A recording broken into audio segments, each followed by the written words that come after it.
northwestern California, Orange County, Riverside County, San Bernardino County, San Diego County, and the coastal waters from San Mateo Point to the Mexican border and out 60 nautical miles, including San Clemente Island. A test signal was broadcast to test the public warning system. The test is normally conducted between 10 a.m. and noon each Wednesday, weather permitting. The signal was also used to test the activation and emergency readiness of the Skywire network of radio operators.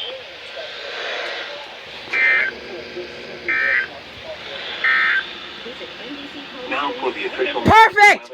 Activation! Again, for the third time.